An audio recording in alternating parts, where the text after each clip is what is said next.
First stop for the president's plane, the home of the B-52 bomber.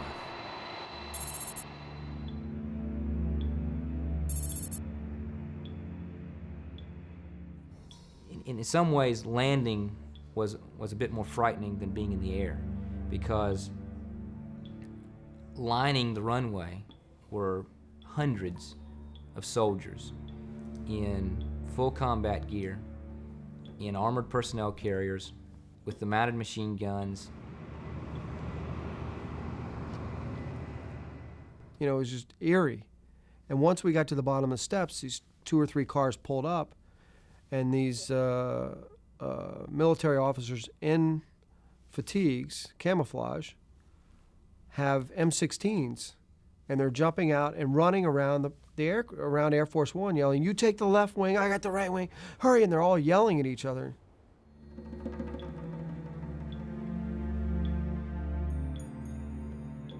There were B-52s all over the ground.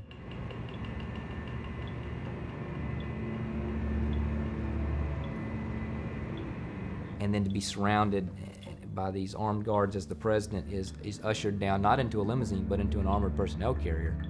Probably one of the more scary moments of the entire day.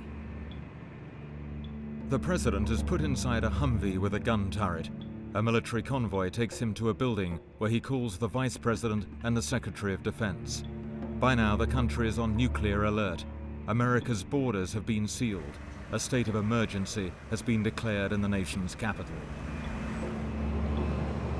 With so much still uncertain, Air Force One is resupplied on the basis it may be the president's flying command center for the foreseeable future.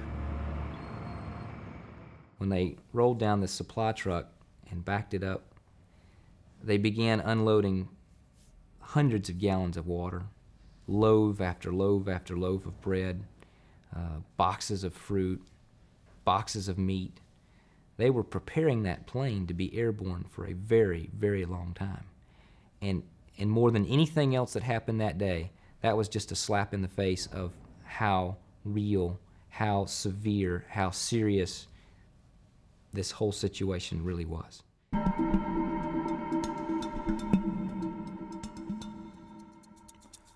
America's skies are cleared of over 4,000 commercial planes in less than 3 hours.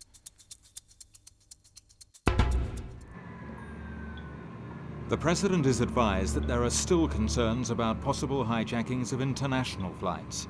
He is warned not to return to Washington and heads for an airbase with an underground command center.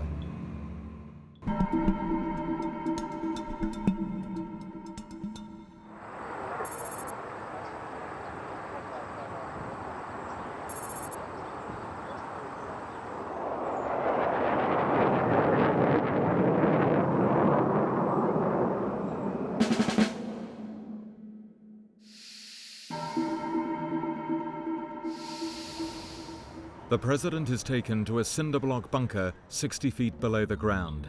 Here he holds a video conference with 8 members of the National Security Council. Osama bin Laden has already been identified as the likely source of the attacks. There is still concern about 6 international flights, but while at the offered base, the threat is reduced to just 1 plane. The last aircraft that we were concerned about was a flight from Madrid to JFK Airport in the United States. We had a conference call going with everyone in the world on this conference call. The White House was on this conference call. We were on this conference call. All of the military, the FBI, the CIA, every agency that you can imagine was there.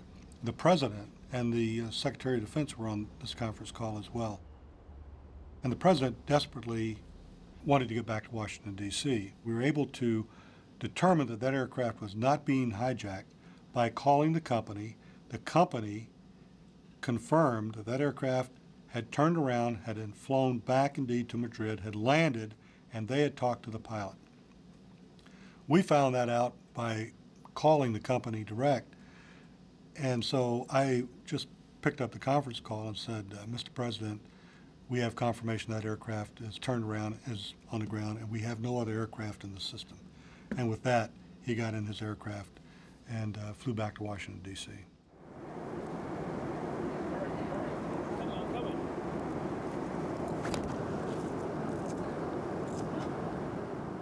All of a sudden, in the door appears the President of the United States.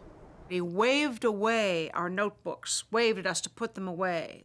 He stood there talking, and he looked a bit, not down or depressed or anything, but just, dead-ass tired. I mean, he looked tired.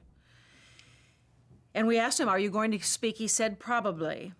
Just in conversation, I just said, "Sir, can't let this get you down, And he just said, "Listen, I'm not going to let any two-bit thugs bring the American people or me down." But he then made it very clear we weren't to report that. That wasn't the language that he wanted to use to the American people or to the world.